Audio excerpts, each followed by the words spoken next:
Patuloy ang pagsisikap ng Clark Development Corporation para mapadali ang proseso ng pagnenegosyo sa Clark Freeport Zone. Kaya naman malaking tulong ang pagkakaroon ng Business One-Stop Shop o BOSS. Silipin natin ang mas pinadaling proseso sa CDC sa Bagong Pilipinas.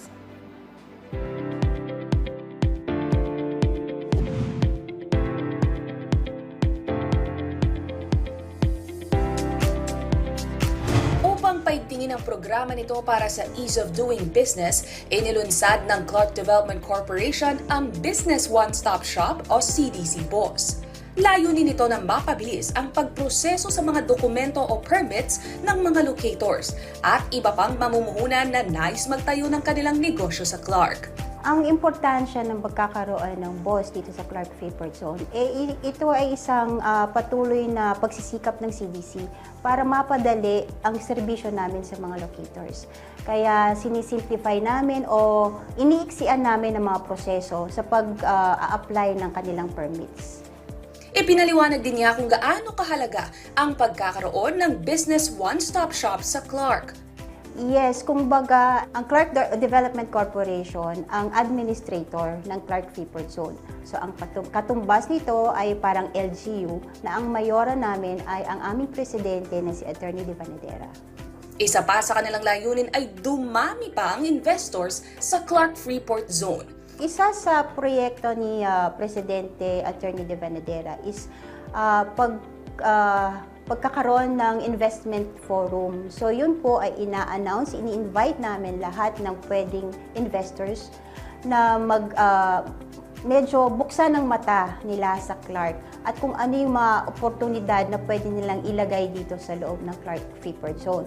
Isa yun sa proyekto niya at sa ngayon, we've already had several at may mga resulta na merong proposals for development ng mga hotels, restaurants. So, isa yon sa pwede naming ipagmalaki. Ipinakita rin sa amin ni Ms. Thelma Ocampo kung gaano kadali ang pagkuha ng iba't ibang dokumento sa Business One-Stop Shop.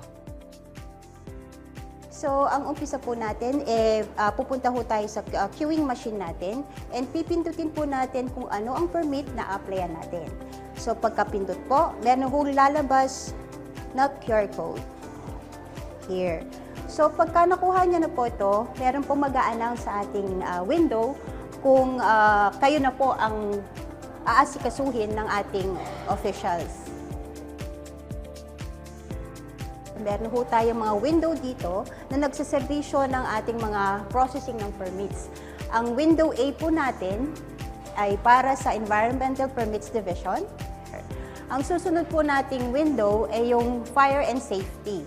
So, ang mga list of services po natin dito, Fire Safety Inspection Certificate, and also the Fire Safety Inspection Certificate for renewal.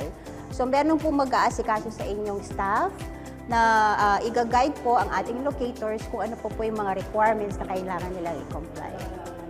Ang next window po natin ay ang Health and Sanitation Division. So, dito po makukuha ang sanitary permit ng mga empleyado ng ating mga restaurants and health certificates ng ating mga empleyado sa lahat ng business registered entities natin sa loob ng Clark Freeport Zone. Ang susunod po natin ay ang Building and Facilities Permits Division na nakalista din po ang list of services natin dito kung ano yung mga permits na pwedeng i-apply dito sa window nito. Ang next po natin, ang Labor Compliance, kasi po dito sa Clark, meron po tayong online registration ng job matching portal. Pag kailangan po ng mga aplikante ng ating locators, dito po sila pwedeng pumunta. So dito naman po tayo sa window ng business permit. Ito po yung first permit na kailangan magkaroon ating locators para sila po ay makapag-operate dito sa loob ng zone. Ang tawag po natin doon ay ang authority to operate.